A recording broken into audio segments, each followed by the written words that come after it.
Speedy's Garage, we're going to diagnose and correct a trouble code on Project Sport Runner. And to help troubleshoot the code, we're going to use this OBDLink MX. It's a Bluetooth OBD2 reader. Mrs. Speedy got it for me for Christmas a couple of years ago, and it's come in really handy, and now I've got an excuse to show it to you guys. It's real simple to use. You just plug it in to your OBD2 port under the dash. Next, you just key the ignition on, and then using your smartphone or your tablet, you can connect to the device. I'm going to use the Torque app. If you've been around cars for very long, you're probably familiar with it. It's relatively inexpensive for Android devices at like $4 or $5 in the Play Store. If you're a iOS device, it's quite a bit more expensive because of the way Apple does its licensing. But we can launch Torque and then fault codes and then scan for fault codes. Now we got one. P0171, System 2 Lean, Bank 1. Let it finish scanning, see if there's any more. One fault. Let's web look up, see what we find. So there's the information we can find about the code. So it doesn't show anything specific in regards to Toyota, but I do see mentions of air-fuel ratio, MAF, O2 sensors, etc. So that gives me a place to start. So a lean condition can only mean one of a couple of things. We're either getting unmetered air into the engine somehow. I'll check the PCV valve. It's good. Feels pretty tight. That should be fine. No cracks in the hose. I don't see any issues in the intake. Water meth injection is all tight. Supercharger ports look good. So I don't think it's a vacuum leak. So that's going to lead me to start looking at sensors. And the first one I'm going to look at is this mass airflow sensor that's in the intake tube. Pretty easy to remove. Just disconnect the wiring harness and remove the two Phillips head screws. Might need a short stubby screwdriver. And you don't have to take the screws all the way out. You can just back them out enough to pull the sensor. And when you're removing the sensor, be careful not to drop the two screws, and the sensor will just come right out. Inspecting the sensor, it is a little bit dirty. You can see the bulb there. That's the front side. There's the back side. You can see the back's still pretty shiny, but the front is actually pretty dirty. There's also two small pieces. I don't know if you can see them down in there. You can kind of see them there. You want to clean those as well. We're going to use a special cleaner for this. And this is the cleaner I'm going to use. It's CRC brand, but that doesn't really matter. The important thing is the mass airflow sensor cleaner. That's what you're going to want. It should come with a straw, and then we're just going to spray the sensor down really well and clean it. Don't forget to do inside.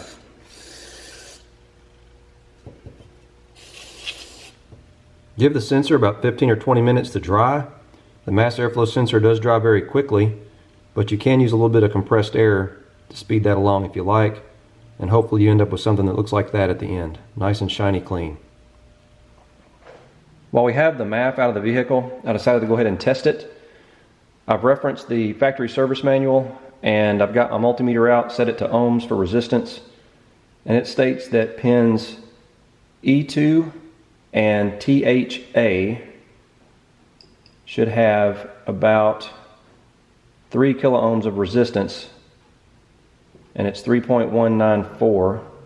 So I think that's within spec. The resistance is based on temperature, and at a 68 degree Fahrenheit temperature, it's supposed to be 2.2 to 2.7. And at a -4 temperature Fahrenheit, it's supposed to be between 13.6 and 18.4.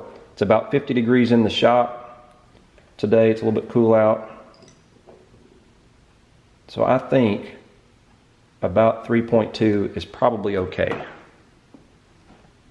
And just for clarity, when you're holding the MAF sensor like so, you got your tab at the back, tab on the side. It's the first two pins from the left. The first one is E2 and the second one is THA, and those are the ones you want to test for resistance. The next test we're going to do is actually with power to the MAF sensor. So we've plugged it in, I've had to put a couple of small extension wires on here. You want to test pins 3 and 4. So on this truck, it's the white with red stripe and the black. It's the red with white stripe and the black with white stripe wire.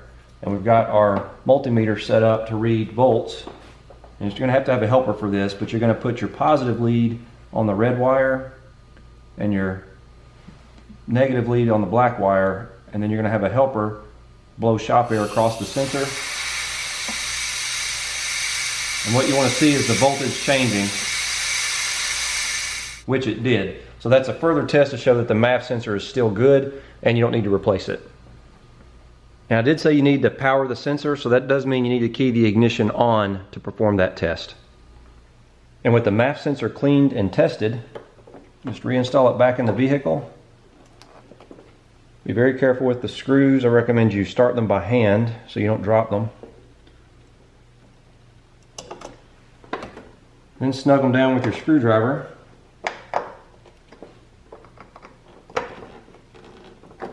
And finally reconnect the connector. So whenever I troubleshoot an issue, I always go from easiest and least expensive to hardest and most expensive. And obviously this was very quick and easy to check, and I'm hoping that was our problem. Now we're going to clear the code and drive the truck for a bit and see if the issue returns. And to clear the code, we're going to go back into torque, clear faults, say OK, and there it goes. Very handy tool. While I'm talking about torque, I thought I would show some of the custom dashboards that are available. So these are ones that I've built specifically for this 4Runner. You can get quite a bit of data. It basically reads anything that comes across the OBD2 interface. And if you have this on your cell phone, you can mount it on your dash, and you can actually monitor these items as you're driving. And one of my favorite things you can do, you can actually run an emissions check. And this will basically tell you if you're going to pass emissions or not. When everything's online or reporting in is green, then you'll pass. Until then, you won't. And the ones you have to really pay attention to are your O2 sensor. The heater and the sensor itself are typically the last two to come online after you've reset engine codes or disconnected the battery. And with that said, let's go for a test drive and see if we've cleared up our issue. So after thoroughly cleaning the MAF, the check engine light came back. It took a couple hundred miles, I'd say. I pulled the code and it's the same one, P0171. So a dirty MAF is not our issue. We're going to have to continue troubleshooting. So taking a look at some additional data from the OBD2 tool, check out these fuel trims. Short-term fuel trim at idle is almost 4. Long-term fuel trim, which is the important one, is almost 40, 39.8%. That tells me that more air is entering the vehicle than the vehicle expects. That fuel trim is way positive. These two numbers should be very low or almost equal to each other. So 10% negative on this side and 10% positive on this side, or vice versa. They should never be that far apart, number one, and you should never see that much long-term fuel trim. It means you definitely got a problem somewhere. So interestingly, if I give it fuel or give it throttle, you see that long-term fuel trim starts to drop. So that's odd, because if there was a vacuum leak, I would expect that long-term fuel trim to stay high. This is the upstream wideband oxygen sensor voltage output. The manual says it should be around 3.2 and should fluctuate with throttle, which it does. So I don't think the wideband is the problem. So next we're going to look harder for a vacuum leak. And this is what I'm going to use to try to help track down any potential vacuum leaks. The proper way to do it is probably with propane. You'd use one of those small propane torches and connect up a hose, turn the propane on, but don't ignite it obviously, and then you would point the hose at all of your intake areas. The engine will change RPM when that different fuel is introduced, but that's the same thing this $3 can of carb cleaner will do. It's a little bit more dangerous, so you definitely want to have a fire extinguisher close by because the carb cleaner is flammable. And so I'm going to let the engine cool down about a half hour just to make sure we're having a little bit of safety there. But the idea is when you spray the carb cleaner around any intake points, if there's a crack in one of these hoses, the intake will ingest that carb cleaner and you'll hear the RPMs go up and down. And so you'll be able to pinpoint where a potential intake leak might be.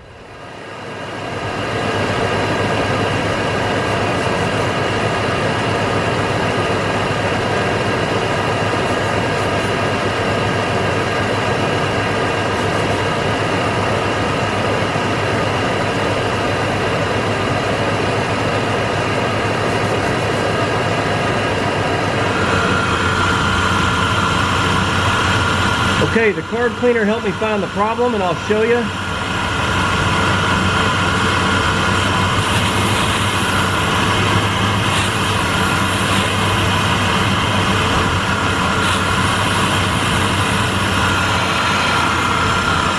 The engine changes RPM.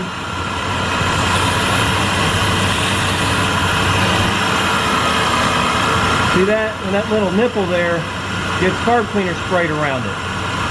There's supposed to be a vacuum cap on that port on the back of the throttle body. There is an alternative method for locating vacuum leaks, and it's called the smoke method. And they make, you know, $500 or $1,000 smoke machines that are particularly for detecting vacuum leaks. However, you can do the same thing with a cigar. If I hadn't found anything on that first pass with the carb cleaner, I was planning to disconnect this intake hose right here on the back of the intake, and I was going to connect up an extension to come around, and I was going to blow cigar smoke into it with the vehicle not running, and then see if I saw any smoke coming out from anywhere. It would have very quickly identified that vacuum leak, but we were able to do it with the carb cleaner. So that's going to be a real easy and cheap solution. We're going to go to our vacuum cap assortment here. I think the 3/16 is probably the right size diameter to fit over that port snugly, but not be impossible to get on and off. However, you see how long it is. So I took one and just cut it down short. So that's what I did. I just trimmed it off. I made it about 3/8 of an inch long. We're going to install that on the vehicle and see if it solves our problem. Perfect fit, and I'll bet you that was the problem for sure. So there we have confirmation from our OBD2 tool. Long-term fuel trim is now just 7.8%, which is very healthy and happy. And now we know why it was 40% before. It was gulping in air through that little vacuum port on the back of the throttle body area. A simple, probably 30-cent fix. And that's why you need to trust your diagnostics instead of just throwing parts at a problem. I could have gone out and bought a MAF sensor that would have been $50 to $100, or a upstream O2 sensor, which would have been about $100. But instead, I took about 45 minutes to do some troubleshooting and a $4 can of carb cleaner, and we solved our problem with a 30-cent vacuum cap. And in my search for vacuum leaks, the PCV hose was a little worn out and the ends were actually split. So I used a pair of scissors and I cut the cracked ends off just to temporarily solve the problem. And I've ordered a replacement kit that includes a PCV valve, a grommet, as well as the hose. It was like 18 bucks online, and it was needed to be done. It's probably been 60,000 miles and probably 8 or 9 years since I've replaced any of that. So that's on its way, but in a pinch, you can snip off the bad part of the hose. And obviously you could also just use some fuel line, 3/8 fuel line if you had some. Probably not going to fit quite as nice as this hose will from the factory, because it goes kind of like that. Comes out of the throttle body area, down and over to the PCV valve on the valve cover. But you could just route some 3/8 fuel line over there temporarily. But as cheap as this stuff was to get, 18 bucks for the kit, I just went ahead and got the OEM parts. So I wanted to take a minute to describe how and why all this works together. So here's our engine with our supercharger on top. This is our exhaust manifold with our wideband oxygen sensor in it to read the exhaust pulses. This is our intake, which feeds air into our supercharger and thus our engine. And there's our MAF sensor. That stands for mass airflow. And basically it reads the air as it blows across it through the intake, and it tells the computer, hey computer, I think this much air is coming into the engine, fire this much fuel from the injectors. And I'm oversimplifying, but this is basically how it works.